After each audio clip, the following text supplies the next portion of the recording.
எல்லோருக்கும் நமஸ்காரங்கள். எப்போவுமே ஆடியன்ஸை பார்த்தாக்க இந்த ஆடியன்ஸுக்கு நாம் பேச தகுதி உண்டா இல்லையா அப்படிங்கிற கேள்வி என் மனசில் வரும். 90% ஆடியன்ஸுக்கு நாம் பேச முடியும் அப்படிங்கிற எனக்கு தன்னம்பிக்கையும் வரும். பட் இந்த ஆடியன்ஸை பார்த்தா கொஞ்சம் மனசில் அச்சம் இல்லை, ஒரு தயக்கம் இருக்குது. ஏனென்றால் நீங்கள் எல்லோருமே இந்த இதில் ஆர்வம் மாத்திரம் இல்லை, இதில் அனுபவமும் அது மாதிரி நம்ம சிவசங்கரி, இந்த மாதிரி இந்துமதி, மாலன் எல்லாருமே என்னை விட இதில் தேர்ச்சி பெற்றவர்கள். எழுத்து அப்படிங்கிறது சரஸ்வதியினுடைய கை, அவருடைய சுரூபம். அனுபவத்தின் மூலமாகத்தான் எனக்கு இது வந்தது. அதை ஓரளவுக்கு ஒரு ஆக்சிடென்ட்னு கூட சொல்லலாம். அதனால் இந்த தயக்கத்தோடு தான் என்னுடைய உரையை நான் துவக்குகிறேன். அழியாத ரேகைகள் அப்படிங்கிற ஒரு காயின் பண்ணியிருக்கிறது ரொம்ப அழகாக பண்ணியிருக்காங்க. அப்படிப்பட்டவர் தான். எல்லா எழுத்தாளர்களுமே அப்படி தான் இருந்திருக்காங்க. அந்த காலத்தில் அவங்க ஏற்படுத்திய தாக்கம்தான் தொடர்ந்து அந்த மாதிரி ஒரு பிரவாகம் மாதிரி எழுத்தாளர்கள் தான் இந்த சமுதாயத்தில் நம்ம பண்பு, பாரம்பரியம், கலாச்சாரம், குடும்பம், பெண்மை எல்லாமே நிலைச்சிருக்கிறதுக்கு காரணமே எழுத்தாளர்கள் தான். நவீன உலகத்தில் சோவை பற்றி பேசுறதுக்கு முன்னால் மகாசுவாமியை பற்றி எனக்கு, ஏனென்றால் இதை மாலன் இது ஒரு கோஇன்சிடென்ஸ்ன்னு சொன்ன மாதிரி, என்னுடைய வாழ்க்கையில் எது நடந்தாலும் அதுக்கு ஏதாவது ஒரு சோர்ஸ் உண்டுன்னு அது மகாசுவாமி தான். அது ஏதோ ஒரு வாழ்ந்த காலத்தில் மாத்திரமல்ல, லேட்டஸ்டாக ஒரு இன்சிடென்ட் சொல்கிறேன். February மாதத்தில் தாய்லாண்டில் ஒரு மீட்டிங், ஹிந்து புத்திஸ்ட் கன்வென்ஷன். அதை பிரைம் மினிஸ்டர், ஜப்பான் பிரைம் மினிஸ்டரோட பேசும்பொழுது, ஹிந்து புத்திஸ்ட் நேஷன்ஸ் இணைந்தால்தான் இந்த மேற்கத்திய கலாச்சாரத்தை எதிர்கொள்ள முடியும். பர்டிகுலர் இந்த ஓக்கிசம் இந்த மாதிரியெல்லாம் ஒரு வக்கரங்கள் ஏற்பட்டிருக்கிறது. அதை எதிர்கொள்ள வேண்டும் என்றால் அது ஏதாவது ஒரு துறையில் மாத்திரம் போதாது, அதுக்கு ஒரு ஜியோ பொலிட்டிக்கல் ரெசிஸ்டன்ஸ் தேவைங்கிறதுனால இதை பற்றி நாங்கள் பேசினோம். பேசி இந்த பிரைம் மினிஸ்டருக்கு ஒரு நோட்டும் கொடுத்துருந்தேன், நீங்கள் இதை பேசணும் அப்படின்னு சொல்லி. அதன் பிறகு prime minister to prime minister மாதிரி அந்த அரேஞ்ச்மெண்ட் பண்ணி 2015 சம்வாத் அப்படிங்கிற ஒரு அந்த இன்டலெக்சுவல் மூவ்மெண்ட்னு சொல்லலாம். அது வெளிப்படையாகவே இந்து புத்திஸ்ட் ஏஷியன் வேல்யூஸ், அதுக்கு உலகத்தில் மகத்துவம் இல்லாத பண்ணது மேற்கத்திய அப்ரஹாமிக் கலாச்சாரம். அதுக்கு ஒரு ரெசிஸ்டன்ஸ் தேவைங்கிறதுனால இதை பண்ணணும்னு எக்ஸ்பிளிசிட்டாக சொல்லியே அது ஆரம்பிக்கப்பட்டது. அது 2 ஆண்டுகளுக்கு ஒரு முறை நடக்கும். இந்த முறை தாய்லாண்டில் அங்கே நடக்க வேண்டும் என்று அந்த வெளியுறவுத்துறை அமைச்சர் விவேகானந்தா இன்டர்நேஷ்னல் ஃபவுண்டேஷனுங்கிற ஒரு அமைப்பினுடைய தலைமை பொறுப்பு எனக்கு இருக்குது. அங்கே இது ஒரு ஜியோ பொலிட்டிக்கல் திங்க் டேங்க். அங்கே என்ன நேரடியாக நீங்கள் இங்கே தான் தாய்லாண்டில் தான் பண்ணணும் அப்படின்னு சொல்லி. ஆனால் கடந்த ஒரு 7-8 ஆண்டுகளாக சீனா இதை எதிர்க்க ஆரம்பித்தாங்க. அவங்களுக்கு பயம் வந்துடுது. ஹிந்து புத்திஸ்ட் நேஷன்ஸ் அப்படின்னா இந்தியாவினுடைய லீடர்ஷிப் கிடைச்சிது அப்படின்னு சொன்னால் அவங்களுடைய இன்ஃப்ளூயன்ஸ் குறைஞ்சிடும் அப்படிங்கிறதுனால அதை எதிர்க்க ஆரம்பித்தாங்க. அது மங்கோலியாவில் போன போதே தெரிந்தது. அந்த நாட்டினுடைய ஜனாதிபதியை அந்த மீட்டிங்க்கு வரவிடாத பண்ணாங்க. ஆனால் இந்த சமயம் வெளியுறவுத்துறையே அமைச்சரே நம்ம கேட்டு அதை நாம் அந்த தாய்லாண்டில் நடத்துகிறோம் என்று ஒப்புக்கொண்டதுனால எந்த விதமான பிரச்சனையும் இருக்காது என்று நாங்கள் நினைத்தோம். எல்லாம் சரியாக போய்கொண்டிருந்தது. நான் ராத்திரி 12 மணிக்கு போய் இறங்குறேன் ஃப்ளைட்டில். அந்த வெளியுறவுத்துறை அமைச்சர் யார் எங்களை அழைத்தாரோ அவர் தான் இனாகுரல் செஷனில் வர வேண்டியவர். அவரை வரக்கூடாதுங்கிறதுக்காக சைனா பெரிய முயற்சி பண்ணி எந்த சமயத்தில் அவர் அங்கே வரணுமோ அந்த நேரத்தில் சைனீஸ் டெலிகேஷன், அப்புறம் அந்த அமைச்சரவை கூட்டம் இது எல்லாம் நடத்துறதுனால அவரால் வர முடியாதுங்கிற நிலை வந்துடுத்து. அதாவது அந்த இனாகுரல் செஷனுடைய தகுதியே குறைக்கிறது, அதோட மதிப்பு. அதாவது ஒரு நம்ம தேசத்தையே அவமானப்படுத்துகிற மாதிரி ஒரு நிலைமை. இங்கேருந்து அரீஃப் முகமது கான், நம்ம கிரண் ரிஜிஜு அமைச்சர்லாம் போயிருக்காங்க. நம்மதில் இந்த மாதிரி அதுக்கு தகுந்த பார்ட்டிசிபேஷன் அங்கேருந்து இல்லை. எனக்கு ரொம்ப மனசு வருத்தம், எனக்கு பொறுக்கவே இல்லை. நம்ம தேசத்துக்கு இந்த மாதிரி ஒரு அவமானம் வெளி தேசத்தில் வரணுமா அப்படின்னு சொல்லி மகாசுவாமியை பிரார்த்தனை பண்ணேன் நான். இனாகுரல் செஷனில் அந்த வெளியுறவுத்துறை அமைச்சர் வரல. அடுத்தது கீனோட் செஷன் நானும் அரீஃப் முகமது கானும் பேசுகிறோம். அந்த செஷனுக்கு முன்னால் எனக்கு ரொம்ப இந்த மாதிரி ஒரு இழுக்கு நமக்கு வந்துடுதே அப்படின்னு சொல்லி நான் உட்காந்துருக்கும்போது நான் போய் பேசணும். அப்போ என் பக்கத்தில் ஒருத்தர் அமர்ந்தார். Sir, can I talk to you? Can I ask you a question? Yes sir, I am the former education minister of Thailand. I am going to preside over this session. So I want to tell you something about what I want to ask you. Are you Kanchi Mahaswami's devotee? My God. I was shocked. He said, yes. You know, you are so fortunate. I read his book, The Vedas, that completely transformed my life. Afterwards, my entire educational policy, framing, everything was based on Mahaswami's principles in Thailand. I went to England, I went to any place, I always used to keep 4 or 5 copies of that book so that it is always available for me to read. That you are so fortunate, because I saw in your Twitter that he advised you out of politics. That is why I wanted to talk to you about it. I was so relieved that he is there with me. So when he said, I wanted your permission to mention this when I am going to introduce you. As he finished introducing me, the Thai Foreign Affairs Minister came and sat in the audience. And he not only sat in that audience and listened to the speech for 2 hours. Both of us, Arif Muhammad Khan and me, spoke. அதுக்கப்புறம் அன்னைக்கு dinner வரைக்கும் அங்கேயே தான் இருந்தார் அவர். எல்லா பத்திரிகையாளர்களுக்கும் அவர் interview கொடுத்தார். அவர் வரலை அப்படிங்கிற அந்த குறை இருந்தது, அந்த டெபிசிட், அது போன இடமே தெரியல.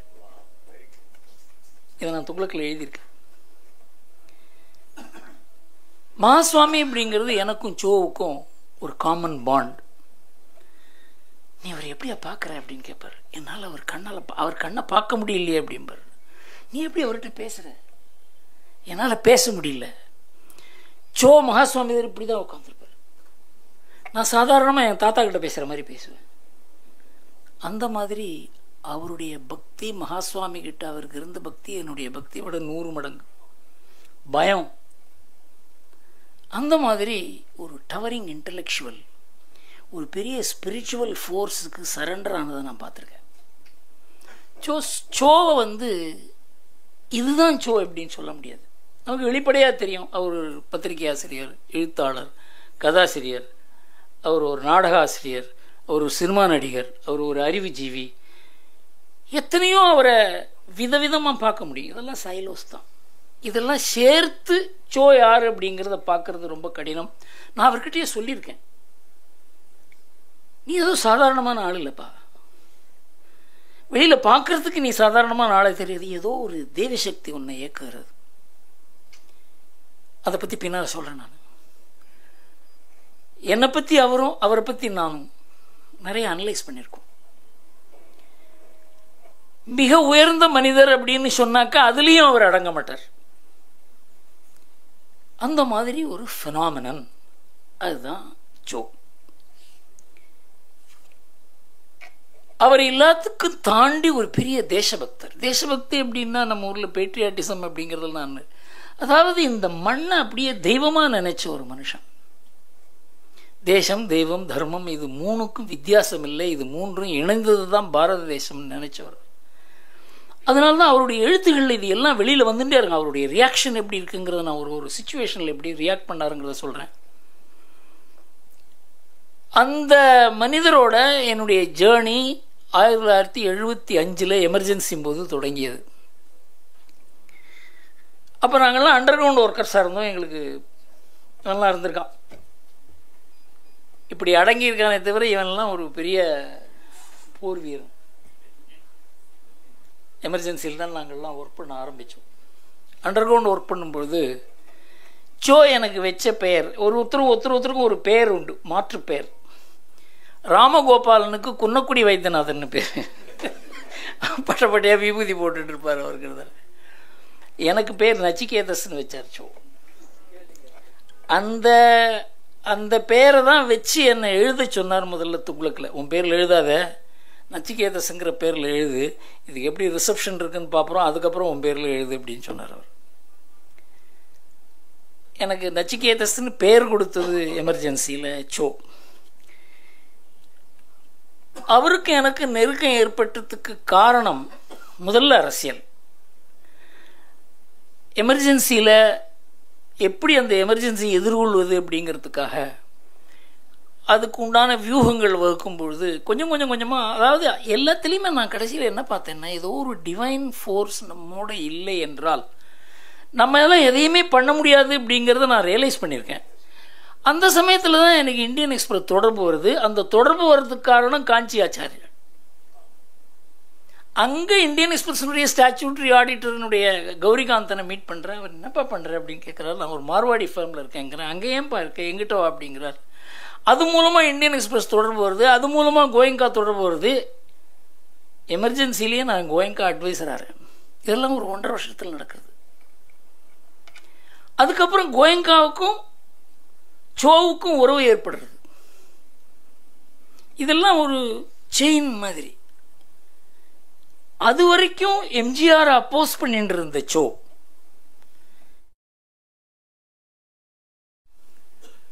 79 ஜனதா கவர்மெண்ட் சரியும் நேரத்தில் கோயங்கா என்கிட்ட கேட்டார், இந்த சோ மூலமாக எம்ஜிஆரை மீட் பண்ண முடியுமா? அவங்க 2 பேருக்குமே உறவு சரியா இல்லை, இது எப்படி நாம் இது 2 பேருக்கு சந்திப்பு ஏற்படுத்தி ஜனதா அரசுக்கு, அப்போது எம்ஜிஆர் ஜெயிச்சிருந்து அவர் கிட்டத்தட்ட 21 எம்பின்னு இருந்தாங்க, அவர் சப்போர்ட் பண்ண வைக்க முடியுமா அப்படின்னு கேட்டார். அப்போ சோ கிட்ட கேட்டபோது சோ சொன்னார், நான் போய் கேட்குறேன்ப்பா, என்ன ஆனாலும் ஆகட்டும் அப்படின்னு சொல்லி. அது வரைக்கும் எம்ஜிஆரை கடுமையாக எதிர்த்த சோ அவரை போய் சந்தித்து பார்த்து, அதுக்கப்புறம் மொராஜி தேசாய் அவரும் இந்தியன் எக்ஸ்பிரஸ் அவங்க ராம்நாத் கோயங்கா வீட்டில் அந்த சந்திப்பு நடந்தது.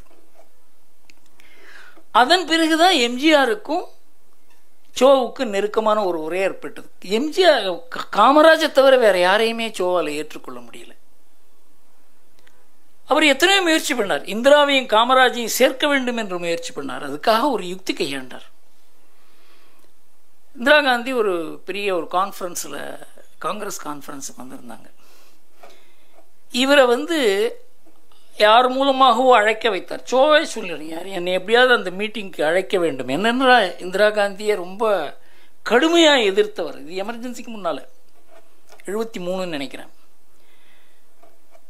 அந்த அழைப்பு ஏற்று அவர் என்ன பண்ணார் அப்படின்னா, இதை பின்னால் சொன்னார் எனக்கு. அந்த ஒரு கிட்டத்தட்ட ஒரு 25,000 பேர் இருக்க ஒரு இதில் நடுப்புற இருக்க அயலில் சோ நடக்கிறார். இந்த என்டையர் ஆடியன்ஸும் எழுந்து ஆரவாரமாக கைத்தட்டுறாங்க. இந்திரா காந்திக்கு யாருன்னே தெரியல. இந்திரா காந்திக்கு இன்ட்ரோடக்ஷன் தான் எப்படி ஏற்படுத்தி கொள்ள வேண்டும் என்பதற்கு அவர் யுக்தி பண்றார். அதுக்கப்புறம் இந்திரா காந்தி சோவை அழைத்து சோ காமராஜுக்கும் தனக்கும் உறவை ஏற்படுத்த சொல்லி பாண்டிச்சேரியில் காங்கிரஸ் இந்திரா காந்திக்கும் காமராஜுக்கும் அலையன்ஸ் ஏற்படுகிறது. காங்கிரஸ் 74. அதுக்கப்புறம் எமர்ஜென்சி வருகிறது. அது மூலமாக பின்னால் காமராஜ் அவருடைய வாழ்க்கை முடிகிறது. அதில் ஒரு பெரிய சோவுக்கு ஒரு பெரிய செட்பேக். அவரால் திமுகவையும் ஏற்றுக்கொள்ள முடியல, எம்ஜிஆரையும் ஏற்றுக்கொள்ள முடியல. அதற்கு ஒரு முடிவு வந்ததே கோயங்கா மூலமாக தான். இந்த முடிவு அதுக்கப்புறம் எம்ஜிஆருக்கு அவர் ஆதரவு அளிக்க ஆரம்பித்தார். முதல் மீட்டிங் நான் வரையா எம்ஜிஆரை பார்க்கலாம் அப்படின்னு கேட்டார். நானும் பார்க்கலாம் அப்படின்னு. அந்த மாதிரி ஒரு வசீகரமான ஆளாக பார்க்கவே முடியாது. எல்லோரும் எம்ஜிஆர் ரசிகர்கள்லாம் சொல்லுவாங்களே தவிர நான் நேராக போய் பார்த்தபோது இதில் ஏதோ ஒரு காந்த சக்தி இருக்குது அவருக்குன்னு தெரிஞ்சுது. அப்போது எம்ஜிஆர் சொல்கிறார், அப்போது பார்லிமெண்ட்ரி எலெக்ஷனில் காங்கிரஸ் டிஎம்கே வைப் அவுட் பண்ணிட்டாங்க ஏடிஎம்கே. இப்போ எம்ஜிஆர் சொல்கிறார், நான் ஜெயிச்சிருவேன் இந்த எலெக்ஷனை. எப்படி சார் ஜெயிப்பீங்க, இப்போ தான் சார் தோற்றுருக்கோம். இது விஷயம் வேறு சார். அப்போ வந்து சென்ட்ரல் கவர்மெண்ட்டு இந்திரா காந்தி இங்கே வந்து கருணாநிதி எதிர் நிற்க முடியாது சார் அப்படிங்கிற. எனக்கு 80 லட்ச ரூபா பணம் வேணும் சார், அவ்வளோதான் சார். 3 ஆண்டுகள் அரசியல் செய்து 80 லட்சம் ரூபா பணம் இல்லாத ஒரே ஒரு முதல் மந்திரி அவர் தான். சத்யா ஸ்டுடியோஸை அடமானம் வச்சு 80 லட்சம் ரூபா கடன் வாங்கி ஒரு கேண்டிடேட்டுக்கும் 10,000 கொடுத்தார். அப்படித்தான் 1980 தேர்தலில் அவர் வெற்றி பெற்றார். அதுக்கப்புறம் சோவுக்கும் அவருக்கும் ஒரு நெருக்கமான உறவு ஏற்படுகிறது. என்ன, சோவனுடைய அரசியல் பயணத்தை சொல்லாத சோவனுடைய பர்சனாலிட்டி நமக்கு புரியாது. இது துக்ளக் ஆரம்பிக்கிறதுல துக்ளக் தான் அவரை வந்து அரசியலில் இந்த அளவுக்கு ஈடுபட வச்சது. துக்ளக் ஆரம்பித்ததே ஒரு ஆக்சிடென்ட். நான் எப்படி பத்திரிகையாளனானது ஒரு ஆக்சிடென்ட்டோ, சோ பத்திரிகையாளனானதும் ஒரு ஆக்சிடென்ட் தான். சாதாரணமாக பேசிகிட்டு இருக்கும்போது அந்த விவேகா ஃபைன் ஆர்ட்ஸ் கிளப் அவருடைய நடிகர் குழாம் அவங்க சகாக்களோட பேசி கொண்டு இருக்கும்போது, பத்திரிக்கை ஆரம்பித்தா எப்படி பாருங்க, நீ பத்திரிக்கை ஆரம்பித்தா யாருப்பா படிப்பா, அப்படி உங்களுக்கு தெரியுமா தெரியாதான்னு தெரில.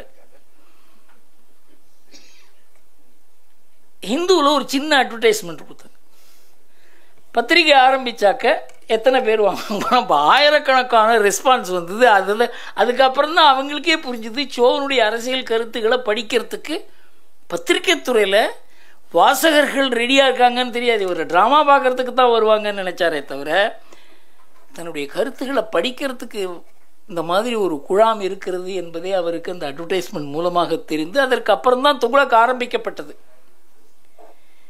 அது ஆரம்பமே விசித்திரமான ஆரம்பம். கழுத மாத்திரம் இல்லை, அந்த இஷ்யூவை சீஸ் பண்ணுறாங்க. அப்போ சோ சொல்கிறார், எனக்கு advertisement manager circulation manager Karunanidhi தான் அப்படின்னு சொல்கிறார். அவருடைய ஏதாவது ஒரு கடினமான ஒரு விஷயத்தை எவ்வளவு சுலபமாக ஒரு சின்ன அதை ஒரு நகைச்சுவையாக மாற்றி அதன் மூலமாக அவர் ஒரு செய்தியும் கொடுக்க முடியும். அதாவது அதை பண்ணவங்களுக்கே வந்து என்னடா பைத்தியக்காரத்தனமாக பண்ணிட்டோமோ அப்படிங்கிற மாதிரி ஒரு கூச்சப்படுற மாதிரி ஒரு நிலையை ஏற்படுத்த முடியும். அதனால் அவருக்கு எவ்வளவு ஒருத்தரை எதிர்த்தா கூட அந்த எதிரிகள் மனசில் கூட ஒரு ஈர மனப்பான்மை சோவை பற்றி உண்டு. ஒரு சின்ன உதாரணம் சொல்கிறேன். என்னையும் சோவையும் கருணாநிதி ஒரு தடவை எழுதியிருந்தார். முந்தை குடிகாரன் குருமூர்த்தி, பைத்தியக்காரன் சோ அப்படின்னு ஒரு கவிதை. நான் சொன்னேன், உங்களை எழுதிருந்து சரி, நான் குடிகாரன் இல்லையே, எப்படி எழுதினார்? அப்போ சொன்னார், எவ்வளோ ஒரு அவர் மனதில் என்னை பற்றி ஒரு வெறுப்பு இருந்தால் கூட என் பேரில் ஒரு மரியாதை உண்டுங்கிறதுக்கு நான் சொல்கிறேன் கேளுங்க. இவர் ஏதோ போய் இன்டர்வியூ பண்ணியிருக்கார் வர. நீங்கள் எல்லாத்துலேயும் ஏன் வந்து அண்ணாதுரை பெரிய கலைஞர்னு வருதே தவிர அறிஞருங்கிற பேரை நீங்கள் வைக்கிறதே இல்லையே அப்படின்னு. அவர் காலத்தில் வச்சுக்கிட்டு இருக்கணும் அப்படின்னு சொல்லியிருக்காரு. அது ஏன்னா அது இப்படி சொல்லிட்டாரு அப்படின்ட்டு அது எழுதின்னு வந்துட்டார் அவர்.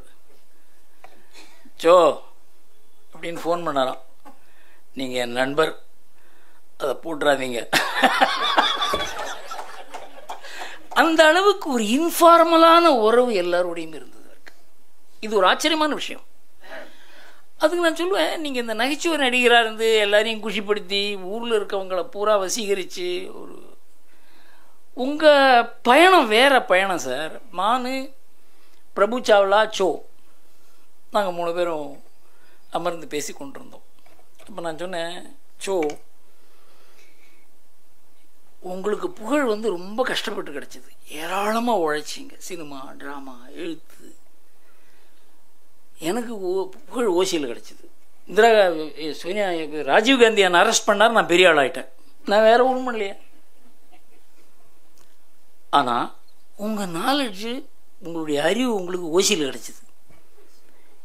எல்லாருக்கும் தோணாத ஒன்று உங்களுக்கு தோன்றதுன்னு அது படித்து வரல, உழைச்சி வரல, அதுவாக வருது. அது ஒரு பிரவாகம், அதனுடைய சோர்ஸ் டிவைன் சோர்ஸ். ஆனால் நான் படித்து உழைச்சி கஷ்டப்பட்டு எழுதுவேன்.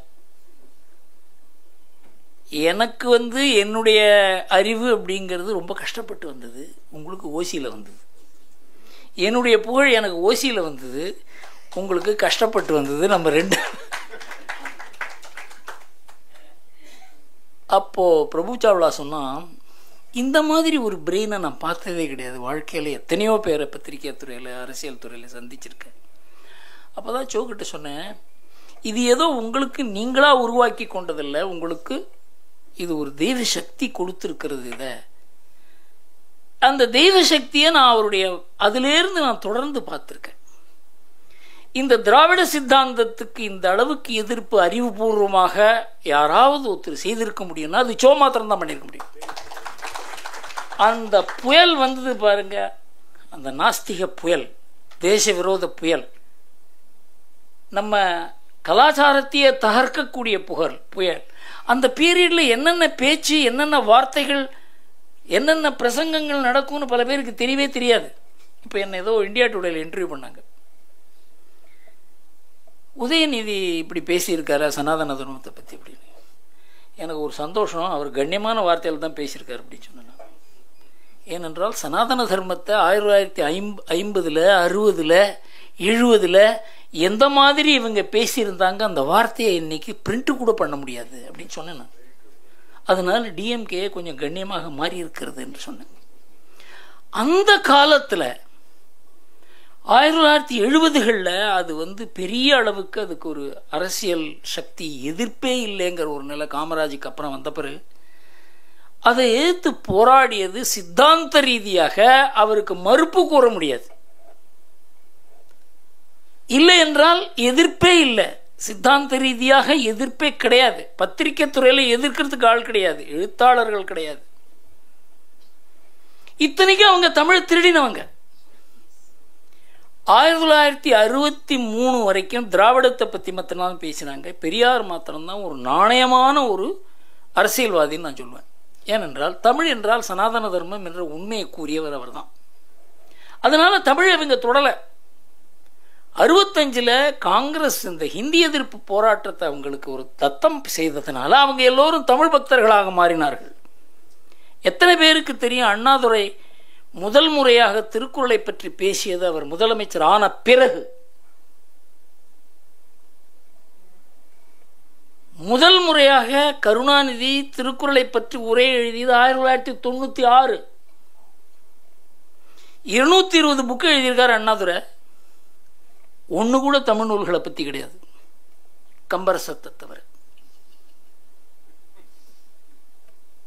திருக்குறளுக்கு உரை 1950 70க்குள்ள 24 உரைகள் வருகின்றன.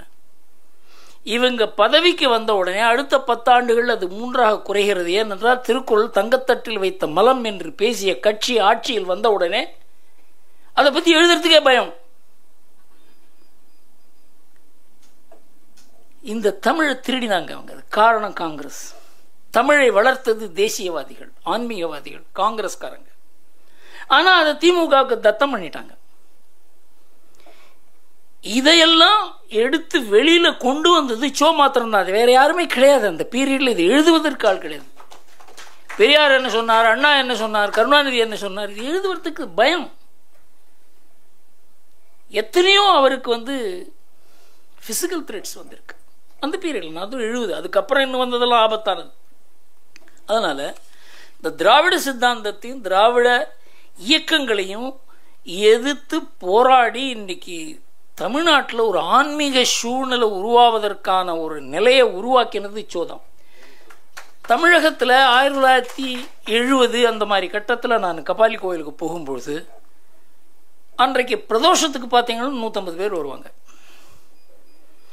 இன்றைக்கு 50,000 பேர் வராங்க.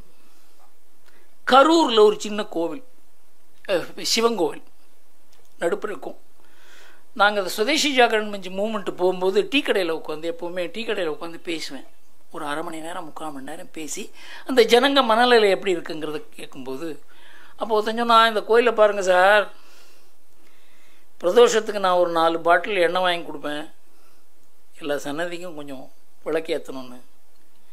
இப்போ பிரதோஷத்துக்கு பார்த்தீங்கன்னா 50,000 பேர் 60,000 பேர் வராங்க, எனக்கு உள்ளே போகிறதுக்கு கூட இடம் இல்லை சார் அப்படின்னு சொன்னார். தமிழகம் மாறிவிட்டது, தமிழக சமுதாயம் மாறிவிட்டது. எதெல்லாம் இவர்கள் எதிர்த்தார்களோ அதுக்கு எல்லாம் ஒரு புத்துயிர் பெற்று வந்திருக்கிறது. அரசியல் மாத்திரம் மாறல. அதற்கு காரணம் அரசியல் தலைமைக்கு உண்டான ஒரு உத்வேகமும் அது திறமையும் யுக்தியும் இல்லாதனால தான் இன்றைக்கு கழகங்கள் அந்த ஆட்சியில் இருக்கு. அதாவது நான் அதை சொல்லுவேன் அடிக்கடி, இது எதற்காக இந்த கழகங்கள் வந்ததோ அதையெல்லாம் தத்தம் செய்துவிட்டு பவர், பணம், புகழ் இதுக்காகவே மாத்திரம் ஒரு குடும்பங்கள் தயாராகி இருக்கிறதுனால தான் இன்றைக்கு திராவிட ஆட்சி இருக்குது போல, திராவிட கழகங்கள் ஆட்சி இருப்பது போன்ற தோற்றம்தான் இருக்கிறது. தமிழகம் மாறிவிட்டது. இதுக்கெல்லாம் ஒரு பெரிய போராளி 2 பேர். ஆன்மீகத்தில் காஞ்சி பெரியவர், அரசியல் துறையில், பத்திரிகை துறையில், எழுத்து மூலமாக இதை செய்தது காஞ்சி பெரியவர்கிட்ட அக்னிஹோத்திரம் தாத்தாச்சாரியார் போனார் 1957. இந்த நாத்திக புயல் வீசுகிறத இது எப்படி எதிர்கொள்ள போகிறோம் அப்படின்ட்டு அவர் கேட்டாராம், புயலில் மரம் விழும், புல் விழாது தெரியுமா அப்படின்னு கேட்டார்.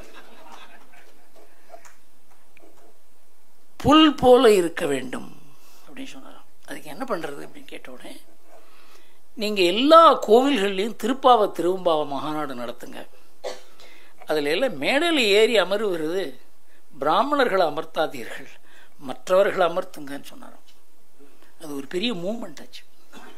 அப்போ தான் திருப்பாவை பற்றி காஞ்சி பெரியவர் ஒரு கட்டுரை எழுதினா அவர் பேசி அது கட்டுரையாக வெளிவந்தது. தாய்லாண்டில் அந்த நாட்டினுடைய அரசருக்கு பட்டாபிஷேகம் செய்யும் பொழுது இசைக்கப்படுவது திருப்பாவை திருவம்பாவை மகாநாடு நடக்கிறது ஒரு ஆண்டும். அதெல்லாம் எழுதியிருந்தார் காஞ்சி பெரியவர். 2 துறையிலையும், ஆன்மீகத்துறையிலையும் அந்த மாதிரி ஒரு பெரிய ஒரு ஜாயிண்ட்.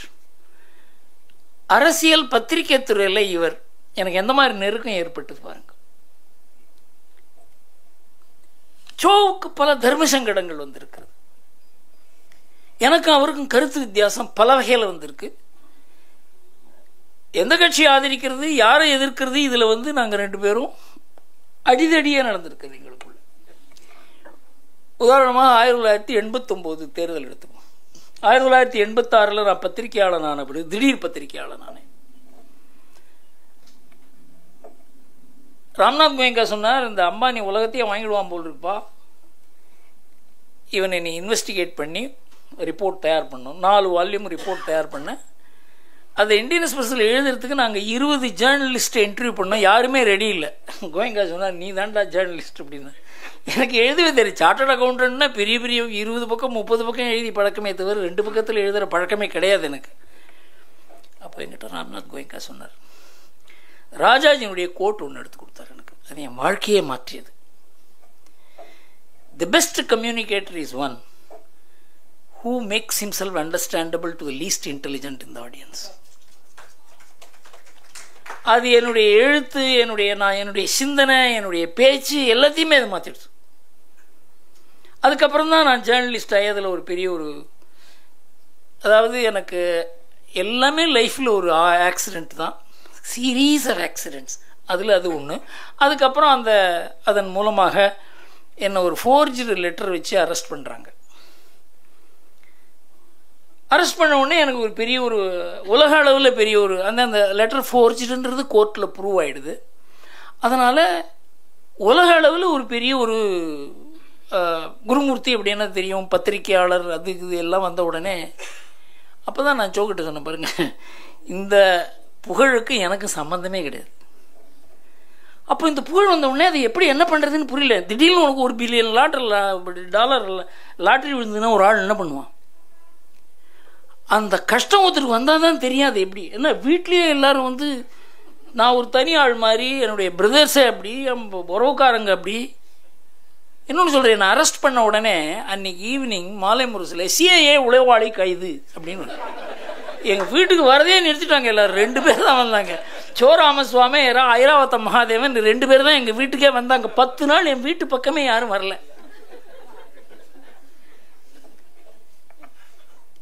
அது பொய்ன்னு ஆன உடனே ஒரு பெரிய, நான் அங்கேருந்து ரிலீஸ் ஆகி வரேன், மெட்ராஸ் ஏர்போர்ட்டில் ஒரு 2000 பேர் ரிசீவ் பண்ணுறதுக்கு இருக்காங்க. அப்போ ஊரில் இருக்கவங்களாம் இன்டர்வியூ பண்ணி தமிழகத்துக்கு ஒரு அருண் ஷோரி கிடைத்திருக்கிறார் இப்படின்லாம் எழுத ஆரம்பித்தாங்க. எனக்கு என்ன பண்ணுறதுன்னே திடீர்னு நம்ம சாதாரணமாக நான் சைக்கிளில் போயிட்டு இருக்கேன் ஆசாமி. நான் 2011 வரைக்கும் சைக்கிளில் தான் போவேன். சாதாரணமான ஜனங்களோட பழக்கம் இருக்கணுங்கிறதுக்காக பஸ்ஸில் போகிறது, சைக்கிளில் போகிறது. இந்த செக்யூரிட்டி கிட்டலாம் வந்தப்பட்டுக்கு தான் இந்த இஸ்லாமிக் டெரர் மூலமாக சில ஆபத்துகள் எனக்கு ஏற்பட்டதுனால தான் காரில் போக வேண்டிய அவசியம் ஏற்பட்டது எனக்கு. அப்போது இந்த புகழை எப்படி மேனேஜ் பண்ணுறது? நான் சோக்கிட்டு கேட்டேன், இது எப்படி பண்ணுறது? நீங்கள் புகழ், அது என்னன்னா அவர் புகழ் ஈட்டிய புகழ். பணத்தை சம்பாதிச்சவனுக்கு அதை எப்படி பயன்படுத்துறது, இது எப்படி உபயோகப்படுத்துறது, எப்படி சேமிக்கிறதுங்கிறது தெரியும். திடீர்னு ஒருத்தனுக்கு $1 பில்லியன் லாட்ரி விழுந்துன்னா அவன் என்ன பண்ணுவான்? நான் சொன்னேன், அந்த நிலைமையில் இருக்கேன் நான். அவர் என்ன சொன்னார், இதை பாரு, எனக்கு ஒன்றும் புரியல, ஒன்று மாத்திரம் சொல்கிறேன், உன்னுடைய எக்ஸிஸ்டிங் ரிலேஷன்ஷிப் எதையுமே நீ வேறு மாதிரி, அவன் உங்ககிட்ட விலைக்கு போனால் கூட நீ அவன்கிட்ட போய் பழகு, அவன் வீட்டுக்கு போ. நீ பிஸியாக இருக்க மாதிரி, நிஜமாகவே பிஸியாக இருந்தால் கூட பிஸியாக இருக்க மாதிரி காட்டிக்காத அப்படின்னு தான் அவர் அட்வைஸ் கொடுத்தார். சரி, இதெல்லாம் நான் பண்ணிட்டு தான் இருந்தேன். எனக்கு கூட மனசில் இதனடா இது நம்ம டிஃப்ரெண்ட் ஆகிட்டோமேன்னு என் மனசில் எனக்கு தோன்றுகிறதே நான் என்ன செய்வதுங்கிறதுக்காக கோயங்காவை கேட்டேன்.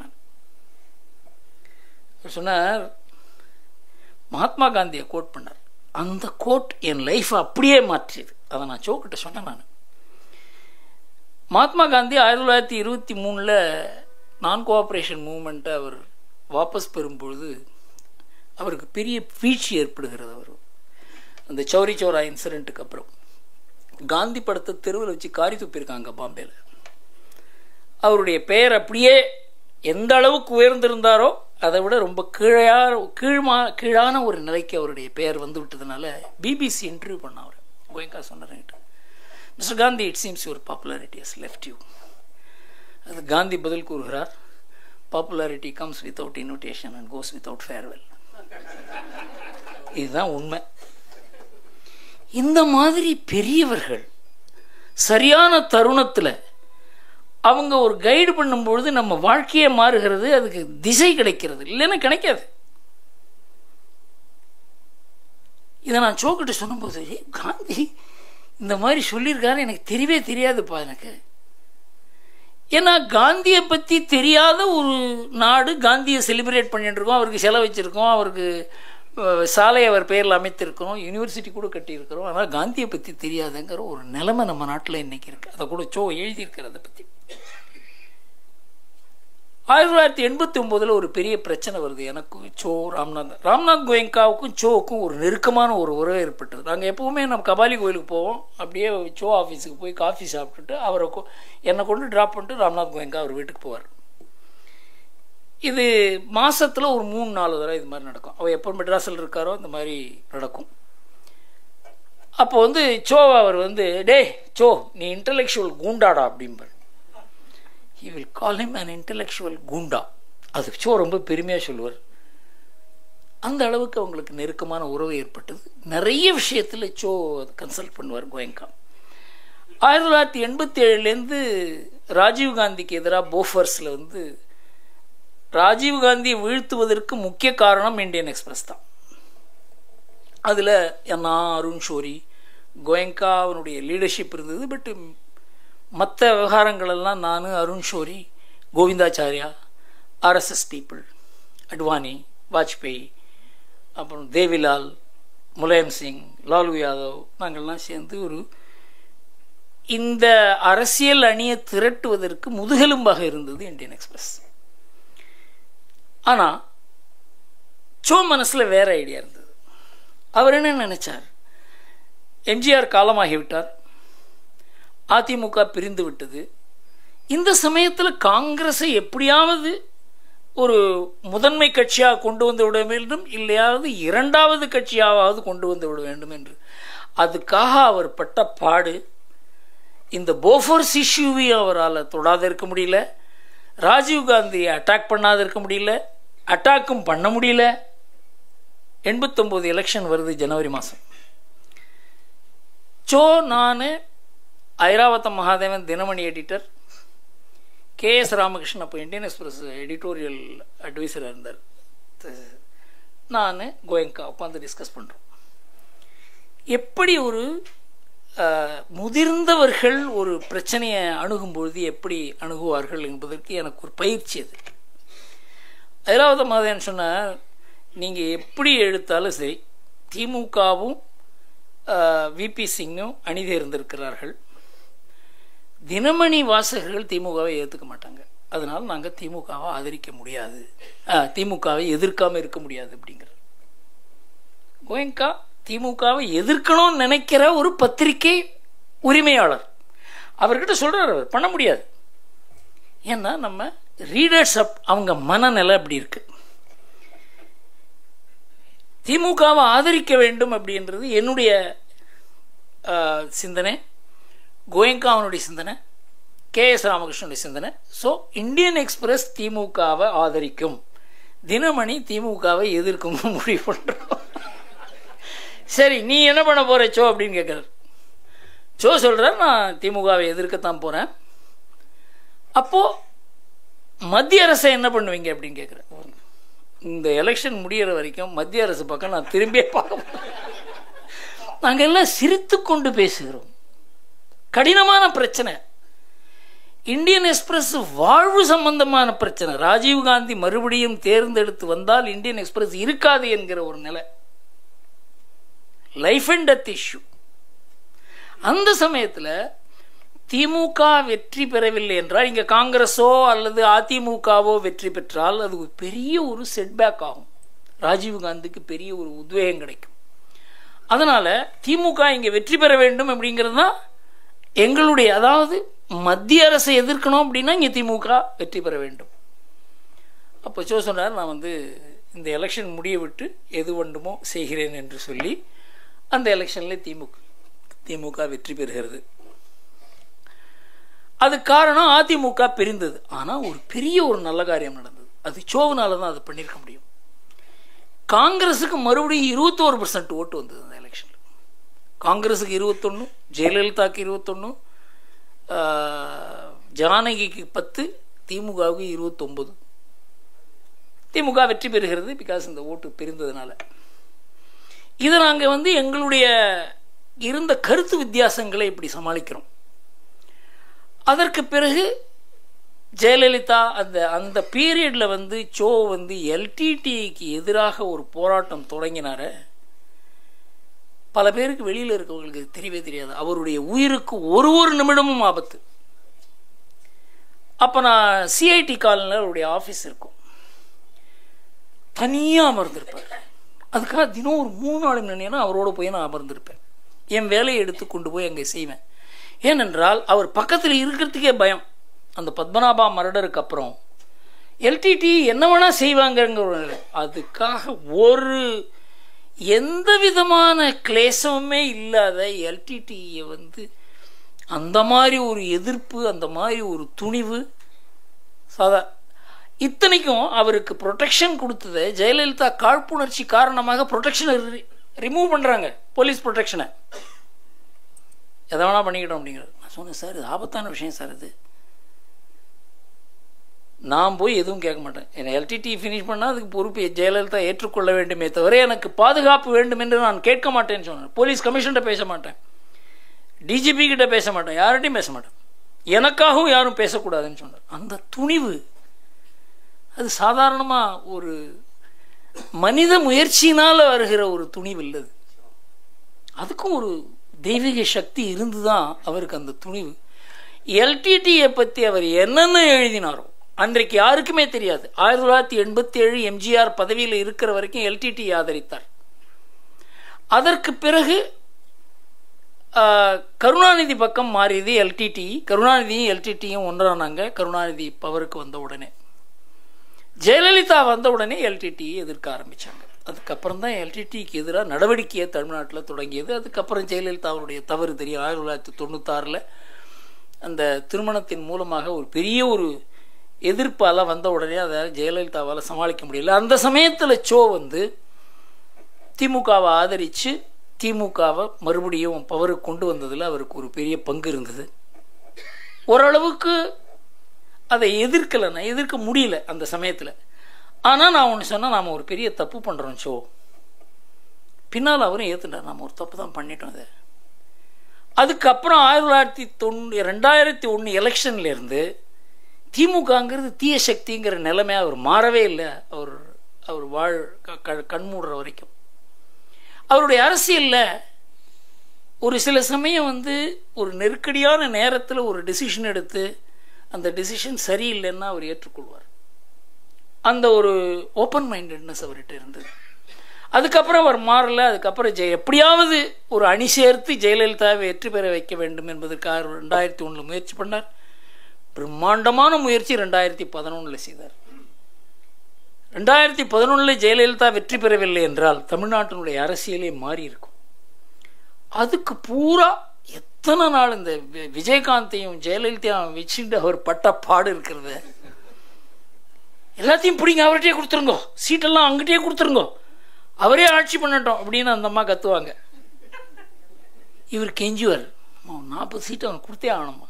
இது அதாவது இந்த அணி வெற்றி பெற வேண்டும் என்பதற்கு ஜெயலலிதாவோ விஜயகாந்தோ அந்த அளவுக்கு மெனக்கிடலை. அவர் தான் மெனக்கிட்டார். அந்த மாதிரி ஒரு காரியத்தை எடுத்துட்டாருன்னா அதை முடிக்கணும். அதுவும் சொந்த பெயருக்காகவோ தனக்கு ஒரு செல்வாக்கு வேணுங்கிறதுக்காக அவர் நினைச்சதே கிடையாது. ஏதோ ஒரு ஹையர் பர்பஸுக்கு அதில் கூட ஒரு தவறு இருக்கலாம், ஆனால் அதில் கூட சொந்த லாபம் எதுவுமே கிடையாது. நான் அவர்கிட்ட சொல்லும்போது சொல்லுவேன், உங்களுடைய புகழ் வந்து ஒரு சாதாரணமாக சினிமா ஸ்டாருக்கு கிடைக்கக்கூடிய புகழ் மூலமாக வந்து, ஆனால் உங்களுடைய அறிவுபூர்வமாக உங்களுடைய நாடகம் உங்களுடைய பத்திரிகை மூலமாக அது ஒரு ஆக்கப்பூர்வமான புகழாக மாறியது. ஒரு சீப் பாப்புலாரிட்டி இல்லை. ஒரு சினிமா ஸ்டாராக இருந்து சீப் பாப்புலாரிட்டியாக இல்லாத ஒரே ஒரு சினிமா ஸ்டார் சோதான். அந்த புகழை எல்லாத்தையுமே தேசம் தெய்வம் தர்மத்துக்காக உபயோகப்படுத்தினார். சொந்தமாக தனக்கு ஒன்று வேணும்னு அவர் நினைச்சதே கிடையாது. அவருடைய ஜேர்னியில் என்கிட்ட சொல்லுவார், கண்ட்ரி பூரா தெரியுது உனக்கு, தமிழ்நாட்டில் தெரியல, எழுதியா தமிழில் அப்படின்ப. அப்போ தான் எழுத ஆரம்பித்தேன் துக்ளக்கில். சொல்லுவார், எனக்கு அப்புறம் நீ நடத்துவியா, இதை உனக்கு அப்புறம் நடத்தவே முடியாது, இதை மூட வேண்டிய பத்திரிக்கை, ஏதாவது ஒரு பத்திரிகையை யாருமே நடத்த முடியாது அப்படின்னாக்க அந்த பத்திரிகையை தொடங்கி அது ஆசிரியராக இருக்கிற தவிர இது துக்ளக் மாத்திரம்தான். அதனால இதுக்கப்புறம் இந்த பத்திரிகை நடக்குங்கிற ஆசை உங்கள் மனதில் இருக்கக்கூடாது. ஆனால் அவர் மனசில் என்னன்னா, இதுக்கு ஒரு இது இருக்கு, அவர் பணி இருக்கியாது, தமிழ்நாட்டில் கழகங்கள் இருக்க வரைக்கும் துக்ளக் அவசியம் அப்படின்னு சொல்லுவார். அது என்ன அடிக்கடி இந்த அவருக்கு அடுத்தது நான் தான் அப்படிங்கிற மாதிரி ஒரு தோற்றத்தை உருவாக்கி கொண்டே வந்தார். உங்களுக்கு எல்லாருக்குமே தெரிஞ்சிருக்கும். துக்ளக் ஆண்டு விழாவில் என்னை பேச வைப்பார், என்னை பற்றி பேசுவார், எனக்கு கருத்து வித்தியாசங்களை சொல்லுவார். ஆனால் எனக்கு பொருளாதாரத்தில் அவருக்கு எனக்கும் கருத்து வித்தியாசம் இருந்தால் கூட பொருளாதாரத்தில் குருமூர்த்திக்கு என்னை விட அதிகமாக தெரியும்னு சொல்லுவார். அந்த மாதிரி அவருடைய கருத்து வித்தியாசத்துக்கும் அவருடைய நிறைவு குறைவுகளையும் சொல்லிக் கொள்வதற்கும் அவருக்கு தயக்கமே கிடையாது. அது மாதிரி என்னை துக்ளக் வாசகர்களுக்கு என்னை பரிச்சயம் செய்கிறார். அது துக்ளக்கில் எழுதுவதாக இருந்தாலும் சரி, ஆண்டு விழாவில் பேசுவதாக இருந்தாலும் சரி, எனக்கு வாய்ப்பு தருவதாக இருந்தாலும் சரி, அவருடைய கருத்துக்கு விரோதமாக துக்ளக்கில் எழுதுவதாக இருந்தாலும் சரி, எல்லாத்துக்குமே அவர் இடமளித்தார். 2008 சொன்னார், நான் முதல்ல துக்ளக் எப்படி வந்ததுங்கிறத சொல்கிறேன். நானும் கோயங்கா சோ பேசி கொண்டிருக்கும் பொழுது, சோ அவர் மார்வாடியாச்சா, சோ இதில் உனக்கு எவ்வளோ ப்ராஃபிட் வருது? எனக்கு ப்ராஃபிட்டா? துக்ளக் நானே நடத்தலையே, ஆனந்த விகடன் தான் நடத்துகிறாங்க, நான் ஆசிரியர், எனக்கு சம்பளம் கொடுக்குறாங்க, எனக்கு கார் கொடுக்குறாங்க, எனக்கு ஆஃபீஸ் எல்லா வசதியும் இருக்குது, சோ நீ இல்லைன்னா துக்ளக் கிடையாதுப்பா, இதில் என்ன ப்ராஃபிட் வருதுன்னு தெரிய வேண்டாமா உனக்கு அப்படின்னாரு. சொல்லிட்டு குரு அதில் என்ன ப்ராஃபிட் வரும்னு கொஞ்சம் எஸ்டிமேட் பண்ணு அப்படின்னாரு.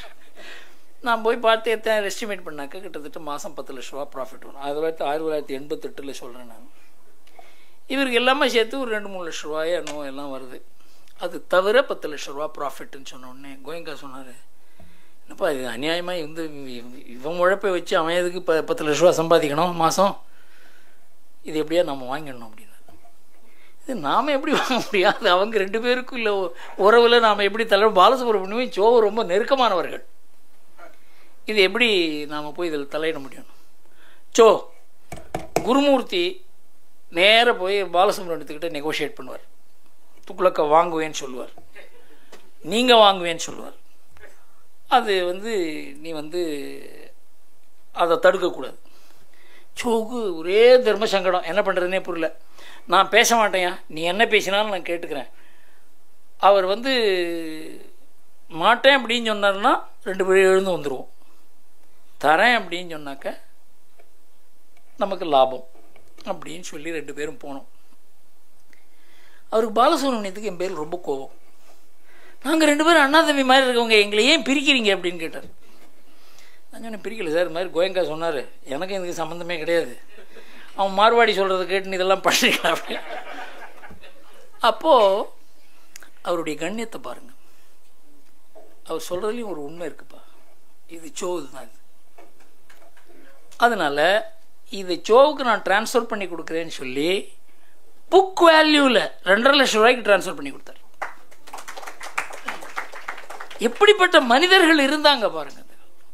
கருத்து வித்தியாசம் இருக்கலாம், அதில் உணர்வில் வித்தியாசம் இருக்கலாம், மனசில் வருத்தம் இருக்கலாம், ஆனால் நியாயமாக நடக்கணுங்கிறது மாத்திரம் இருந்தது. அப்போ கோயங்கா என்ன விட நீ குருவும் பார்ட்னராக இருங்கோ அப்படின்னாரு. என்னால் முடியாது, இந்த அதே நிலைமை தானே. பாலசுப்ரமணியத்துக்கு துக்ளக்கில் சம்மந்தம் இல்லை அப்படின்னா குருமூர்த்திக்கு மாத்திரம் என்ன சம்மந்தம் இருக்க முடியும்? இல்லை நீ இருப்பா கொஞ்ச நாளைக்கு பார்ட்னராக இருன்னு சொல்லி ஒரு 3 வருஷம் பார்ட்னராக இருந்தேன். 1988 91 ராம்நாத் கோயங்கா மறைகிற வரையில் துக்ளக்கில் நான் பார்ட்னராக இருந்தேன். அதுக்கப்புறம் நான் இது நமக்கு சரிப்பட்டு வராது, ஏனென்றால் இதன் மூலமாக எந்தவித வருமானமும் எனக்கு வரக்கூடாது, ஏனென்றால் என்னுடைய உழைப்பு இல்லை இது அப்படின்னு சொல்லி நான் விலகி கொண்டேன். ஆனால் சோவுக்கு ஒரு மனசில் மாத்திரம் நான் இதில் தொடர்ந்து இருக்கணுங்கிற ஆசை இருந்துகிட்டே இருந்தனால 2008 ஒரு கம்பெனி ஃபார்ம் பண்ணி நாங்கள் 2 பேரும் 50-50 பார்ட்னர் ஆனோம். நான் அப்போ கூட சொன்னேன், சோ இது நடக்காது, உங்களுக்கு அப்புறம் இது நடக்குங்கிறத மறந்துடுங்க, அதுக்கு உண்டான ஒரு சூழ்நிலை உருவாக்குங்க, அந்த உங்கள் யார் துக்ளக்கில் அந்த டீமில் வேலை பண்ணுறாங்களோ அவங்களுக்கு உண்டான ஒரு செட்டில்மெண்ட்டுக்கெல்லாம் ஏற்பாடு பண்ணுங்கள், உங்களுடைய ஹெல்த்தும் கொஞ்சம் கொஞ்சமாக நலிந்து கொண்டு வருகிறது, அதனால் நீங்கள் பண்ணுங்க அப்படின்னு சொன்ன போது கூட அவர் பிடிவாதமாக நீ பண்ணணும்னு சொல்லி அவருடைய ஹெல்த் டிக்ளைன் ஆகிட்டே இருக்கு ஒரு பக்கம். 2010 இறுதியாக சொன்னேன், நான் பண்ண முடியாது, இதை எடுத்து பண்ண முடியாது, ஏனென்றால் இது ஒரு தோல்வி வரும்னு நினச்சி அதை போய் ஏற்றுக்கிற அளவுக்கு எனக்கு துணிவு இல்லை, அவ்வளோ அளவுக்கு நான் புத்தி இல்லாதவனும் இல்லை, இது முடியாது. நீங்கள் ஒரு போதை கொடுத்து வச்சுருக்கீங்க, அந்த போதையை என்னால் கொடுக்க முடியாது. அப்புறம்தான் அதை விற்கிறதுன்னு முடிவு பண்ணி என்ன விலைக்கு விற்கிறது, யாருக்கு விற்கிறது எல்லாம் முடிவு பண்ணி ஒரு முறையாக அதுக்கு ஒரு செட்டில்மெண்ட் கொண்டு வந்தோம். குமுதம் வரதராஜன் அதை வாங்குவதாக அது போட்டு ஒரு வேலைக்கு போட்டு கொடுத்து அவராலையும் நடத்த முடியாதுங்கிற ஒரு நிலைமை. ஏனென்றால் ஒருத்தர் வாங்கலாமே தவிர அவங்களால நடத்த முடியாது. அப்போது கடைசியில் அவர் எனக்கு மனசுலேயே ஒரு வருத்தம் உண்டு, அதை பின்னால் கடைசியில் வச்சுக்கிறேன். 3 முக்கியமான விஷயம். அவர் மோடியை ஐடென்டிஃபை பண்ணது, அதாவது மோடியை உலகமே வெறுத்தது, மோடியை ஹிட்லர்னு சொன்னாங்க. மோடி முஸ்லீம்களுக்கு விரோதி, முஸ்லீம்களை படுகொலை செய்வதற்காகவே ஒரு உருவாக்கப்பட்ட ஒரு இந்துத்துவவாதி. சோ அவரை சப்போர்ட் பண்றார். ஒரே ஒரு பத்திரிகையாளர் 2002-3 இருந்து அவரை சப்போர்ட் பண்ணுறார். நான் அப்போது அவங்க 2 பேருக்கும் உறவு ஏற்படுத்தினேன். 2007 தேர்தலில் மோடி தோற்று போயிடுவார் அப்படிங்கிறது எல்லாருடைய கணிப்பும், எல்லா பேப்பர்லேயும் எழுதியிருக்கான். அப்போ நானும் ஸோ ஒரு கேட்டோம். சொன்னார், போகிற தடவை எத்தனை சீட் வந்தது எனக்கு அப்படின்னு கேட்டார். 121 சீட் வரும், இந்த தடவை அதுதான் வரும் அப்படின்னு. எங்கள் 2 பேருக்கும் ஆச்சரியம். இதனால் எல்லோரும் தோற்று போயிடுவான் அப்படின்னு சொல்கிறா. இவர் வந்து அது போன தடவை எத்தனை சீட் வந்ததோ அவ்வளோதான், எனக்கு அவ்வளோ வரும்னு சொல்கிறாரு. 117 சீட் வந்தது. அவரே ஷோவுக்கு ஃபோன் பண்ணி 117 வந்திருக்கு இல்லையா, இன்னும் ஒரு வருஷத்தில் 2 வருஷத்தில் பை எலெக்ஷன்ஸ் நடக்கும், அது 4 நான் ஜெயிச்சிருவேன், 121 வந்துடும். அதே மாதிரி 121 வந்தது. உங்களுக்கு தெரியும் 2008 ஆண்டு விழாவில் ஜோ மோடி அழைத்து இன்ட்ரடியூஸ் பண்ணுறது. உங்களுக்கு தெரியும் அந்த இன்ட்ரோடக்ஷன் என்னன்னு? மவுத்கா சௌதார். அதை இன்ட்ரடியூஸ் பண்ணும்பொழுது அவருடைய யோகன் பண்ணுறார். திடீர்னு அவர் ஒரு பொசஸ்ட் மேன் மாதிரி பேசுகிறார். நான் மோடி பக்கத்தில் உட்காந்து டிரான்ஸ்லேட் பண்ணிட்டு இருக்கேன். அஃப்கோர்ஸ் இதை இங்கிலீஷில் பண்ணதால் அவசியம் இல்லாத போச்சு. நான் ஜோ கேட்டேன், உங்களுக்கு எப்படி சார் இது தோணித்துன்னு? எனக்கே தெரியாதியா, ஏதோ வந்தது பேசிட்டேன். இதை நான் பிளான் பண்ணி பண்ணலை. ஆனால் அந்த இன்ட்ரோடக்ஷன் இருக்க மோடி பேரில் எந்த விதமான தாக்கத்தை ஏற்படுத்தினதுன்னு அவருக்கு ஒரு பெரிய ஆறுதல். அதாவது எவ்வளவு உயர்ந்த மனிதனாக இருந்தால் கூட, எவ்வளவு அதிகாரத்தில் இருந்தால் கூட, ஒரு திண்மை இருந்தால் கூட, எல்லாரும் தன்னை வெறுக்கும் பொழுது அவனுக்கு ஒரு தாபம் ஏற்படுகிறது. யாராவது தன்னை பற்றி நல்ல வார்த்தை சொல்ல மாட்டாங்களா? அதை பண்ணது சோ. அதனால தான் சோவுக்கு ஒரு பெரிய நன்றி உள்ளவனாக இருந்தார்.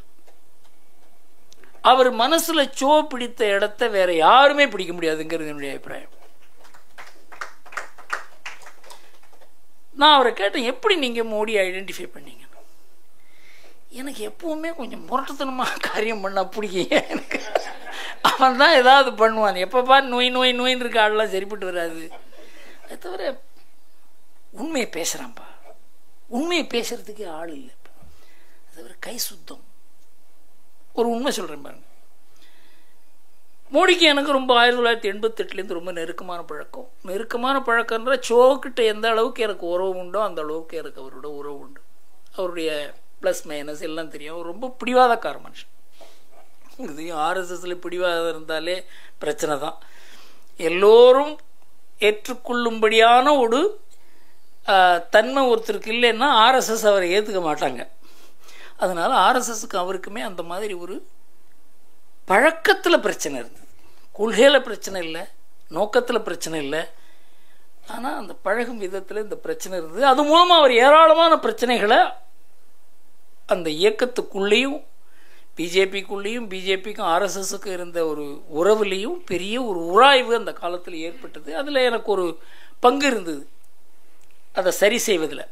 அதனால் எனக்கு அவருக்கும் ஒரு ஒரு ரொம்ப ஆத்மார்த்தமான ஒரு உறவு உண்டு. அப்போது அவர் என்கிட்ட சொல்லுவார், சோ மாதிரி ஆட்கள் தமிழ்நாட்டில் எப்படி இந்த பிராமண எதிர்ப்பு அரசியலில் எதிர்த்து நிற்க முடியுது அப்படின்னு கேட்டார். நான் சொன்னேன், இது தனி மனிதன் அவருக்கு இருக்க ஒரு சக்தினாலேயோ, அவருக்கு இருக்க ஒரு பேக்கிங்னாலேயோ, அவருக்கு இருக்க ஒரு பவர்னாலேயோ இல்லை, அவருக்கு ஒரு தெய்வீக சக்தி இருக்கு. உங்களுக்கும் அந்த சக்தி இருக்கு அப்படின்னு சொன்னாங்க. மோடிக்கிட்டேயும் அதையே பார்த்து நான் அவர் சொன்னார், 2014 எலெக்ஷன் முடிஞ்ச உடனே May 17 அவரை பார்க்குறேன் நான். சொன்னார், குரு 800 ரேலி அட்ரஸ் பண்ணேன், ஒரு கால்லேயே நின்று தான்ப்பா பண்ணேன், ஒரு கால் எனக்கு ஆப்ரேட் பண்ணலை. இப்போ நான் சொன்னேன், நங்கநல்லூரில் ஒருத்தர் 3 வருஷம் நீ ஜெயிக்கணும்னு சொல்லி தினம் 1000 காயத்ரி ஹோமம் பண்ணார். அவர் உன்னை பார்க்கவே போகிறதில்ல, உன்னை டெலிவிஷனில் தான் பார்ப்பார். இந்த மாதிரி லட்சக்கணக்கான பேர் நீ வெற்றி பெற வேண்டும் என்று பிரார்த்தனை பண்ணதுனால தான் உங்களுக்கு இந்த வெற்றி கிடைச்சதுன்னு சொன்னார். அவர் சொன்னார், ஏராளமான ஹிமாலயாஸில் இருக்க யோகிகள் அவருக்கு பிளஸ் பண்ணியிருக்காங்க. மோடி ஒரு தனி மனிதனால ஒரு தேர்தலில் உருவாக்கப்பட்ட தலைவர் அல்ல. எப்படி சோ அந்த ஆத்மபலத்தால் இந்த காரியத்தை செய்தாரோ, அந்த ஆத்ம பலம் அவருக்கு இருந்தது. இவங்க 2 பேருக்கு இருந்த உறவை நான் கண்ணால் பார்த்துருக்கேன். நான் அவங்கள அறிமுகப்படுத்தியிருக்கலாமே தவிர அதற்கு பிறகு அவங்களுக்குள்ள ஏற்பட்ட அந்த உறவு இருக்கிறத, அந்த ஆத்மார்த்தமான அந்த உறவு,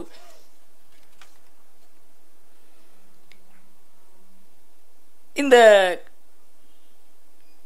சோவனுடைய இந்த நம்ம ஹிந்து தர்மத்துக்கு அவர் ஆற்றி இருக்க தொண்டு இருக்கிறத அதை பற்றி நான் குறிப்பிட்டு சொல்ல வேண்டும். ஒன்று மகாபாரதம் பேசுகிறது, அப்புறம் இந்த ஹிந்து மகாசமுத்திரம். இந்து மகாசமுத்திரத்தினுடைய பின்னணி என்னவென்றால், இப்போ ஜெயேந்திர சரஸ்வதி சுவாமியை கைது பண்ணாங்க. சொன்னார், இந்த விஷத்தை விளக்க வேண்டும் என்றால் இதை அதை மாத்திரம் எதிர்த்தா சரிப்பட்டு வராது. நான் அதை எதிர்த்து இந்தியன் எக்ஸ்பிரஸ் ஆர்டிக்கல் எழுதி என்னை ஜெயலலிதா அரெஸ்டெல்லாம் பண்ணதுக்கு ட்ரை பண்ணாங்க. அதில் உங்களுக்கு தெரிஞ்சிருக்கும். சொன்னார், இதை வேறு விதமாக எதிர்கொள்ள வேண்டும்னு சொல்லி ஹிந்து மகாசமுத்திரத்தை ஆரம்பிக்கிறார். என்ன வேலை பண்ணியிருக்கார் தெரியுமா? அது ராத்திரி பகல் எத்தனையோ புத்தகங்களை படித்து, எத்தனையோ ஆன்மீகவாதிகளை சந்தித்து, நோட்ஸ் எடுத்து சொன்னார், இவ்வளோ பெரிய பிரம்மாண்டமான ஒரு சிந்தனை மார்க்கத்தையே நம்மளால் புரிஞ்சிக்க முடியல. இப்போ நமக்கே தெரியல. அவர் அனுபவத்தின் மூலமாக அதை அறிகிறார். அந்த எழுத்துக்கள்லாம் பார்த்தீங்கன்னு வச்சுங்க, இவ்வளோ கஷ்டமான விஷயத்தை இவ்வளோ எளிதான ஒரு எழுத்தில் சொல்கிற ஒரு தன்மை இருக்க. அது ராஜாஜி எனக்கு சொன்னார்னு சொன்னல, the least intelligent in the audience must understand the most profound thoughts. அதை நீங்கள் அதனால தான் நாங்கள் 3வது தரம் போடுறப்போ ஹிந்து மகாசமுத்திரம் 3வது முறை துக்ளக்கில்.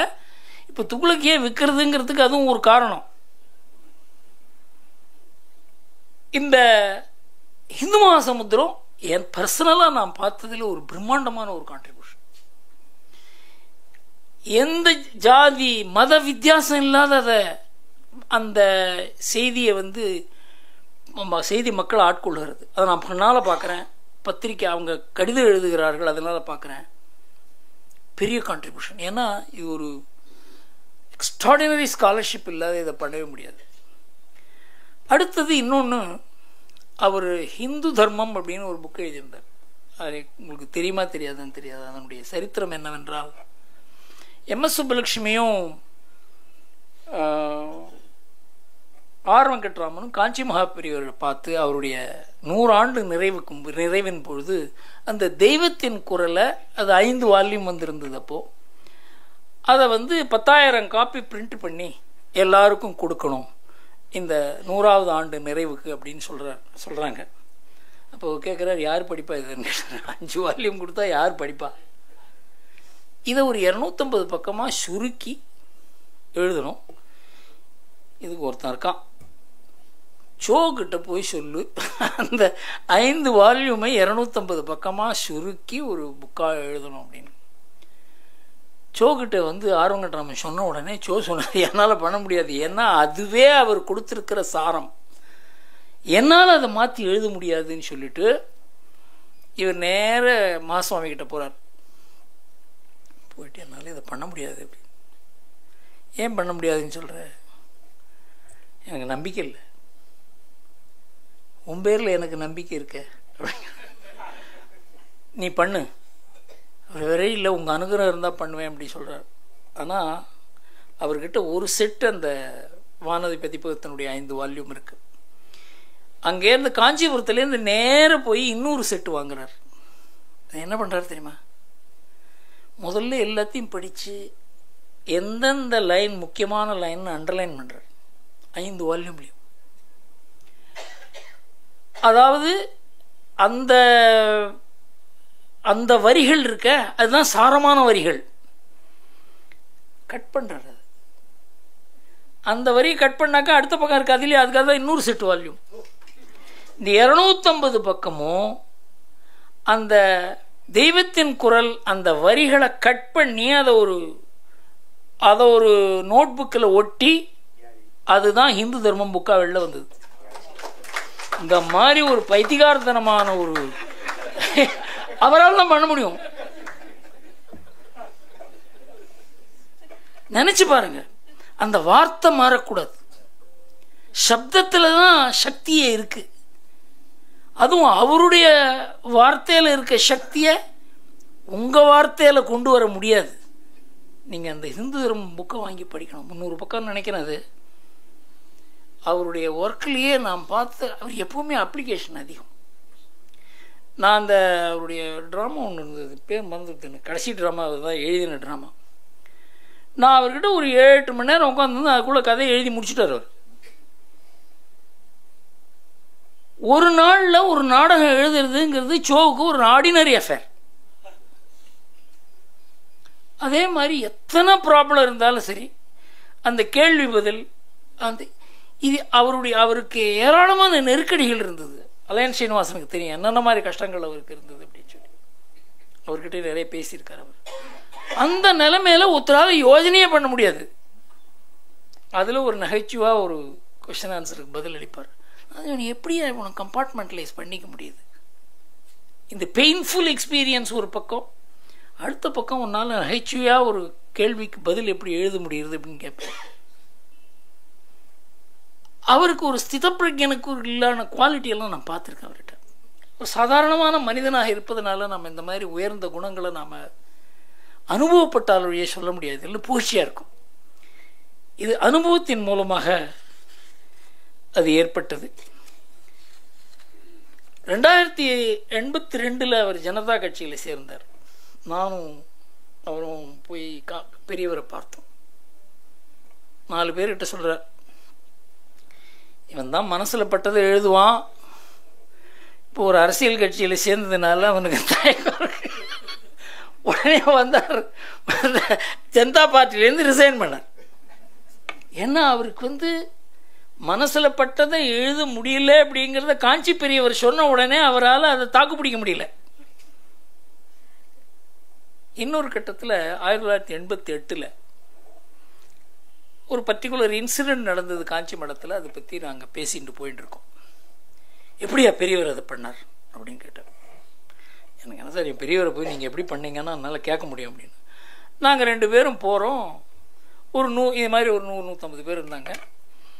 அங்கே பெரியவர் ஒரு பெரிய கதை சொல்கிறார்.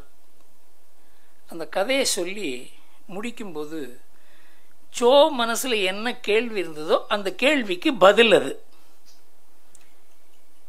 சொல்லிட்டு, இவன் மனசில் தோணி இருக்கும் நான் ஏன் பண்ணேன்னு சொல்லி, அதுக்காகத்தான் இதை சொன்னேன் அப்படின்னு சோ சொன்னார். எப்படியா உன்னோட தான் நான் வந்துட்டு இருக்கேன். அதை பற்றி எழுதியிருக்கார் துக்ளக்கில். இந்த மாதிரி அனுபவங்கள் இது சொல்லிகிட்டே போயிட்டு இருக்கலாம். துக்ளக்க எனக்கு ஒரு பெரிய மனசில் ஒரு வருத்தம் தாங்கும், ஒரு தாக்கம், ஒரு என்ன கேட்டால் ஒரு கில்ட்டி கான்ஷியன்ஸ் கூட இருக்கு. அவர்கிட்ட நான் துக்ளக்க எடுத்து ஹேண்டில் பண்ண முடியாதுன்னு சொல்லிட்டேன். அவர் படுத்த படுக்கையா இருக்கார். ட்ரைகாஸ்டமி பண்ணி பேச முடியல அவரால். எழுதி காமிக்கிறார். எனக்கு என்னை விட பல விஷயங்கள் உனக்கு நல்லா எழுத முடியும். அவருக்கு சொல்கிறேன், எனக்கு விஷயங்கள் வெளியுறவுத்துறை பற்றி ஒன்று நல்லா தெரியும், பொருளாதாரத்தை பற்றி நல்லா தெரியும், அட்மினிஸ்ட்ரேஷன் பற்றி நல்லா தெரியும். அப்போது விவேகானந்தா இன்டர்நேஷ்னல் ஃபவுண்டேஷன் நீ பெரிய ஒரு திங்க் டேங்க் வேறு நடத்துகிற, உலக அளவில் உனக்கு அனுபவம் இருக்குது, என்னை விட நீ சில துறையில் நல்லா பண்ண முடியும்லாம் எழுதி காமிக்கிறார். அவரால் பேச முடியல. நான் சொன்னேன், சோ என்னால் ஒரு தோல்வியை தழுவ முடியாது, உங்களுக்கு அப்புறம் இது நிச்சயமாக யாரும் வாங்க போகிறதில்லை. எத்தனையோ அவரால் எவ்வளோ ரெக்வஸ்ட் பண்ண முடியுமோ அது ஒரு ஸ்லேட்டு பலப்பம் இருக்கும், அதை வச்சு எழுதி காமிப்பார். கடைசியில் முடியாதுன்ட்டேன், பண்ண முடியாது சோ என்னை விட்டுருங்க என்ன.